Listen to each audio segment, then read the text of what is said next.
Hello people, what is going on? Welcome back to the channel. This is Sorin and today we're going to talk about the update 1.22 preview, which will bring us a brand new tech tree in World of Tanks, and that is the British wheel tanks. Medium tanks to say so. So starting off at tier 5, what you want to do is uncheck the crew experience on Covenanter once you unlocked it full. Pretty much I think you'll need around 15, actually not 15, probably 15,000 experience to get the tier 5 British armored car. And probably for this one you want to start up a new crew, because those things are gonna have, I think, 2 crew members.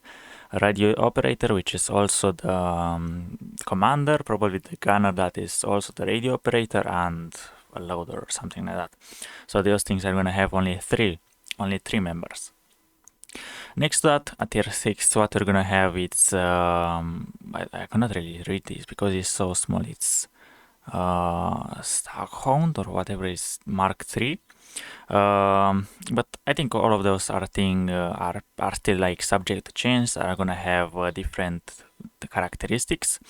But what you need to know is the top of the tree is gonna be concept number 5. And for concept number 5, we actually have some statistics. And here is the vehicle itself. Looks very chunky. It has a really long gun, just like the grill does. What World of Tanks it's saying about this?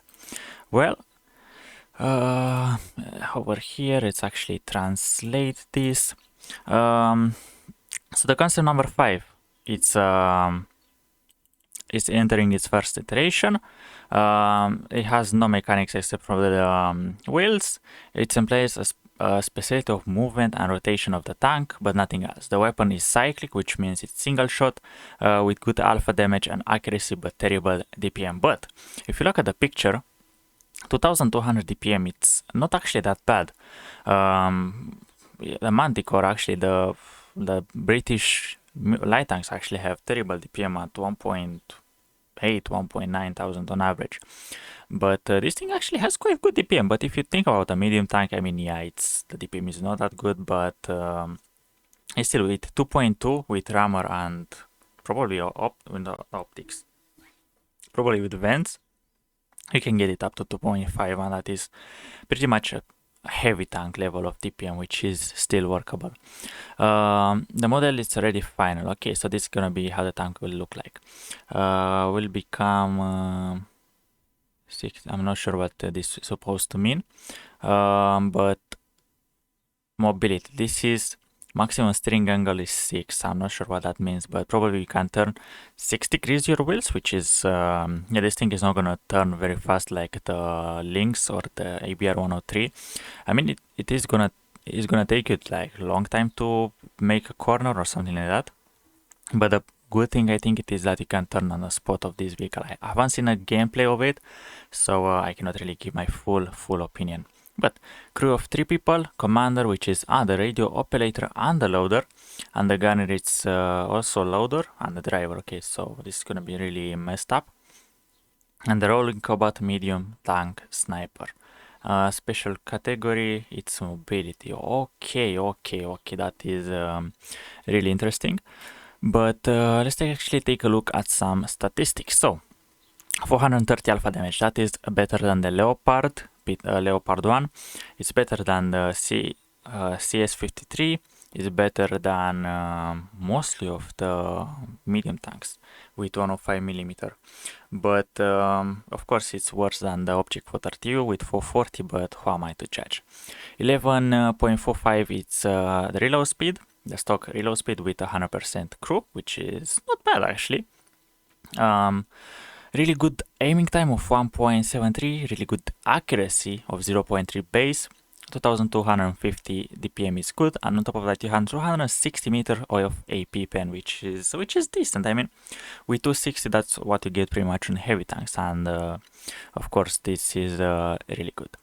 Next, minus 8 degrees of gun depression, it is always nice, and 60 of elevation. The turret is turning very fast at 50 degrees, which is impressive. 1.8 thousand hit points, that is like 500 more than the EBR, which is always welcome. But this thing, it's such a bigger profile, so it is what it is. It has 70 millimeters of armor, which is well, it's not really angle, but if you get cooldown, probably you can get an occasional bounce or something. But yeah, it's probably not gonna be reliable. 40 on the side and 35 on the rear. It is gonna be really is able to penetrate by HE rounds, and 150 on the turret. That's actually quite impressive for an turret. But once again, it might protect you against some HE rounds, or if it hits the... Actually, there is no space armor on the mantle, but yeah, it is not gonna be bouncing anything. In terms of the mobility, you have 65 km an hour top speed and 32 backwards with a 25 horsepower per ton, which is quite decent. But of course, the vehicle is really huge, and yeah, it is not gonna be the best mobility for this. It will not really dodge any shells. And on top of that, the concealment is 10% while stationary and 8 while moving.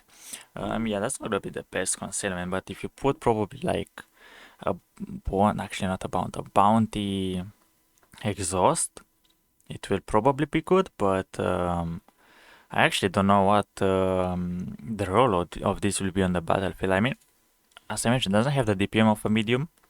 It is a sniper tank, of course, but at this point you kind of want to play a Leopard. The Leopard is more flexible, has better gun, better accuracy, better APCR, better mobility in this case probably, and it's a slicker profile. But yeah, this is interesting. This is the first sight, so I cannot really give my full opinion on this. But those are gonna be the statistics. On top of that, 400 meters view range, which is average for tier 10, because obviously heavy tanks get 400, medium tanks get 410, 420, and so on. And of course, the light tanks get, some of them get 390, some of them get 400, and some of them get even 420. So yeah, 400 is right around the middle, which is average. In terms of the gun, once again back to the ammunition. 430 alpha damage, 260, really good actually, really good shell velocity on AP, 1230. And of course, the APCRs will be 1420, which is gonna be really good for sniping. And on top of that, HEs get 55 millimeters of penetration, which is good for probably like a grill. But the disparity between AP and H is not that big in terms of the damage, so there's not really point of using H. Maybe for artillery piece to make sure that you kill them in one shot, but other than that, I don't really see the point. But yeah, APCR 318 pen, which is around the lower side, but once again, once you get this good velocity and this gun, you probably can snipe at weak points, but obviously a medium tank you can get the flanking shot. You can be sneaky, well, not really sneaky with this kind of camo, but I'm not really sure about this equipment of this vehicle, so I cannot really be a judge on this. But once again, it's on the lower side of the penetration, but it's still good. In terms of this, what else we have over here? 580 horsepower with a 15% fire chance. That's once again average, and nothing really special. And of course, this vehicle is gonna have only 100. Only one gun with, by the looks of it, 110 millimeters, which mean with your AP you are not gonna be able to overmatch 40 millimeter plates. Kind of interesting that 110 millimeter gets 430 alpha damage. That's very, very interesting. And here are some more statistics. Have I missed anything? By the looks of it, in the doesn't get any travel mode or anything like that. Not an autoloader, but yeah, this vehicle, it's I don't know, it's probably like another goal to go for. In World of Tanks, like if you finished all the tech trees, there is like a new goal to do, and that is the British medium tanks. Other than that, by the looks of it, we went through all of those statistics. This is gonna be the tier 10, the concept 5, and to my eyes doesn't look, actually when I first saw the tier A premium, I was like, this is gonna be a bit competitive, but if you look at the tier 10, yeah, it's among the average side, to say so. But once again, it's a light tank. Some people don't know. But once again, you can go up to 65, which means you're slower than like the least, slower than some probably other medium tanks, some light tanks as well. So with this huge silhouette, yeah, you'll not be able to dodge as many shells as the EBR does. So yeah, this was the video, guys. Hopefully you enjoyed, and I will see you legends around with some more infos. So without further ado, guys, bye bye.